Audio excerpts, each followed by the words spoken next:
run higher, jump faster, live forever. Your tips for fitness today on Made for Glory.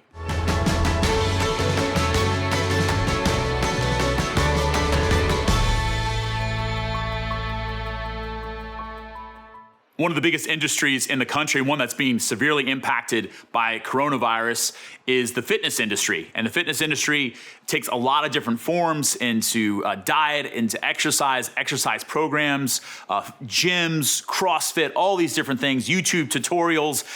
It's all around us all the time. We're constantly kind of faced with this fact that you could be a better version of yourself physically if only you'll do these things.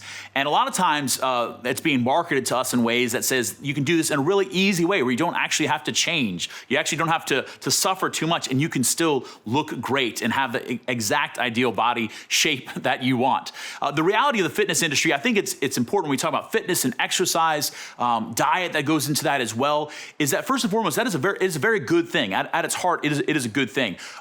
It's good to desire to be physically healthy. It's good to desire to better yourself, because we know real and authentic fitness involves sacrifices. It involves making changes in the way we act. Sometimes it involves waking up earlier, pushing our bodies beyond those comfort limits that we set up. And that is actually a very, very good thing. And it's something to be commended when people seek to better themselves in that way. But like any good thing, fitness can become a god. It can become something that we make an end in and of itself, where my whole life becomes about fitness. And my worth and my identity is tied up into how fit I am, and everything, my conversation, my money, everything is poured into that. And so recognizing that, sometimes Christians or Catholics kind of almost reject fitness or physical wellness because we would rather focus on spiritual things.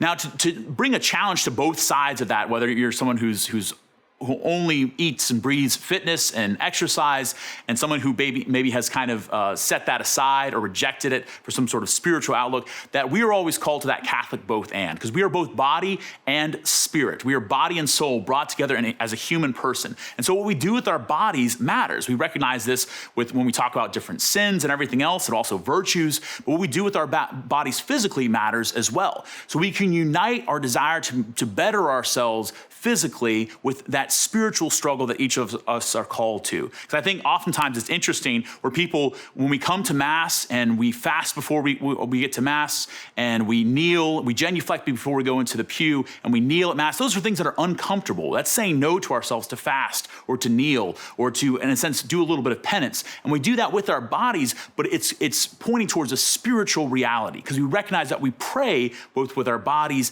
and our souls. Every part of us prays. So we can bring that into the world of fitness as well, so that hopefully that wherever you are in your journey of fitness or lack of fitness, whatever shape you might be in, that God is calling you maybe to step outside of your comfort zone, maybe to take one step. Maybe it's just going for a walk. Maybe it's going for a run. Maybe it's calling up a friend and asking them to hold you accountable in that way, so that you can overcome that tendency we have towards laziness, that tendency that we have, that I have and you probably have, towards what is comfortable and to make ourselves better. And by doing that, we're cooperating with grace, hopefully seeing a nice coming together of body and soul, that the physical and the spiritual come together as God is forming us to who he created us to be, so that we can look at the great athletes in the world, we can be inspired by them, but even more so we can look at the great saints in the history of the world and be inspired by them, by their physical actions, their physical sufferings, what they did for the sake of others, but more importantly, their hearts that were united to God and they were transformed by that relationship with him. So for us today, wherever you're at in your fitness journey, I invite you to take one more step. Maybe it is just a physical step out the door, to take a step towards uniting your spiritual and your physical to becoming the person that God has created you to be.